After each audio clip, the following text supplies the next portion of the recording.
Your vision is yours. It was put in your heart for a reason, and there's more than one way to get there. It can be you on your own, or you can be partnering with someone else to make it happen.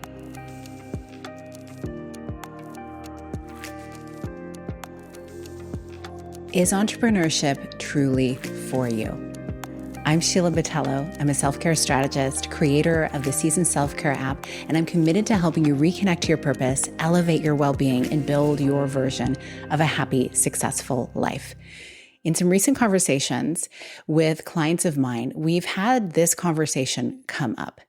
We have often these ideas that come into our mind about how could we maximize our own earning potential. Maybe you are in a career already and you have an idea for something that you want to bring out into the world. Perhaps it's a course, perhaps it's a book, perhaps it's a talk, maybe it's a product. And you think, well, I don't know, is this something that I could really do? And first I want to say, yes, you can. If the idea is there, I really invite you to explore that. And next comes the other piece of it. Are you cut out for entrepreneurship? Truly, one never knows until they enter into that space. And I've been on both sides of it. I've worked corporately through my life, and I've spent a lot of time in the entrepreneurial spaces, taking my ideas and running with them. And there's a few key things to consider as you're making this consideration for yourself. And the first thing is, what are the ideas and what is your game plan long-term? How do you want your life to look long-term? Let's break it down even more. How do you want just your work to look, your work life? Do you want to work Monday to Friday, 9 to 5, be able to shut it right down and not have any kind of work ideas on your mind through your weekends or holidays or vacations?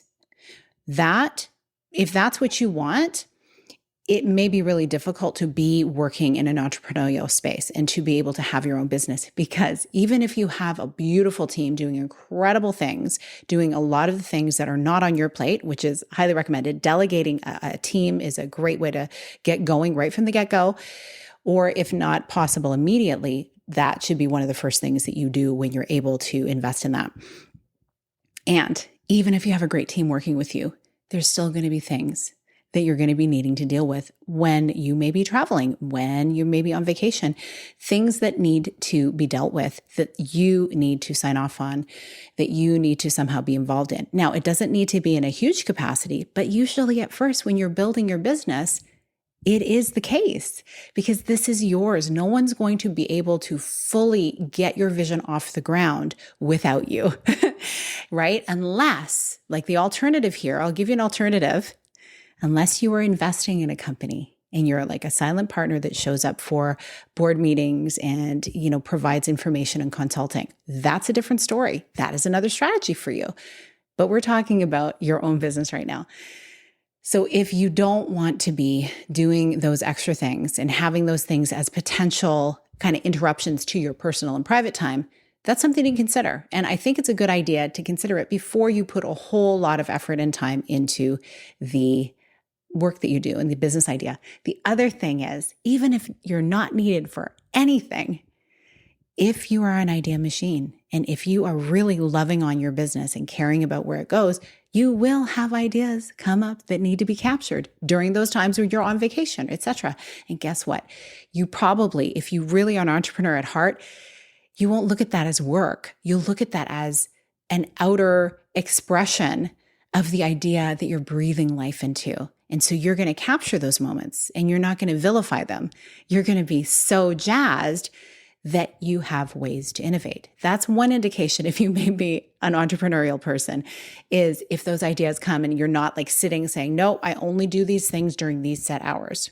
Some people operate that way. Not many of the creative entrepreneurs that I speak with. Anyway, this is something that can be built in later. I just want to give you some hope for the future. If you have these entrepreneurial leanings and you're I really do want to be able to shut things off, these are skills you can learn, just so you know. However, this is one of the things. Do you need a complete, utter separation between work and personal life?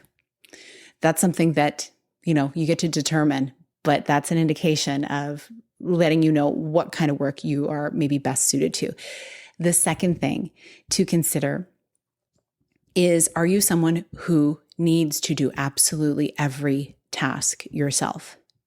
And you don't trust anybody ever to do anything that is related to the brand that you are building. Now, this is something that can be cultivated. So this isn't a make or break, whether you're entrepreneurial or not. This is holding your idea really, really precious and knowing that it is important to have other voices, whether they're mentors or masterminds or people who can kind of speak life into you, but also have a different angle as to what's happening in your business, what you want to have happen. People who have gone before you, who paved the path. This is really important. You want to surround yourself with people like this. And if you feel like you only can be successful doing it all on your own and not trusting anyone for input, this also may be an indication that perhaps entrepreneurship is not the path for you. And if you do pursue it, it could be very exhausting and you would lead to burnout. I know this because these are the type of people that I've worked with over the years. They're understanding why and how they get the outcomes they get and why burnout tends to be the option. They want a different way. And one of the first things that we talk about is how to not do it all by yourself. And I come by this honestly because I started out thinking that I had to do it all on my own because otherwise it wouldn't really be mine. And how would I really know if, this business is going to go unless I put everything into it? Now, there's a distinction between doing it all yourself and having an understanding of every piece of your business. That is a sign of a really powerful entrepreneur, someone who wants to be a part in every element, at least for a time, to understand how it works. Some of the founders that I work with will actually take on different roles in their businesses just to kind of see, well, what's the flavor? What's the tone? Talking to clients in a different way than maybe they would be used to for a while, so they can really have an understanding and keep their heartbeat, keep their thumb on the heartbeat of their business. That is cutting edge. And so that's something I really invite people to do, is to dive into their businesses and actually spend time in the different areas and not just relying on someone to tell them how it's going, but to actually witness it themselves. It's kind of like an audit experience that you can do in your own business. So if you want to hold on to everything yourself, it maybe is an indication that it might burn you out completely. And maybe the letting go and the surrender is too much. And maybe it's just in this season of your life. I'm not saying never say never. We do have our energetic imprints and our areas of genius in our life and our areas of expertise that we can lean into. And I always invite you to look at what are those things before you really decide what it is that you want to do next. Perhaps, and this is kind of a side note, perhaps you're someone who is amazing at taking someone else's idea and investing yourself in it and really committing to basically helping fulfill that vision and diving in. Maybe instead of, there's kind of a few terms for this, instead of like the entrepreneurial visionary, maybe you're the intrapreneurial integrator. Maybe you're somebody who is best working as the person who is not necessarily even behind the scenes, but someone who's acting in an execution role, somebody who's actually integrating those things that need to happen and managing the teams and the structures and the systems. Maybe that's you. Maybe you live for that.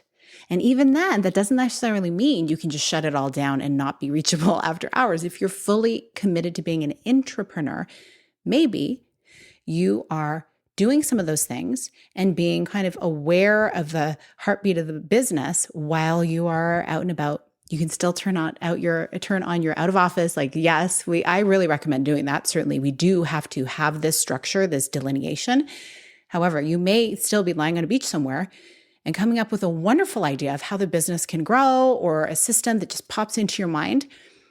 That may be an indication that you are an entrepreneur integrator. And now the third piece to consider is, what do you want your legacy to be? This is a big question. It really, really is.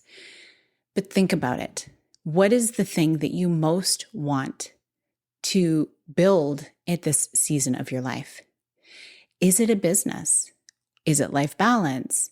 Is it a passion project?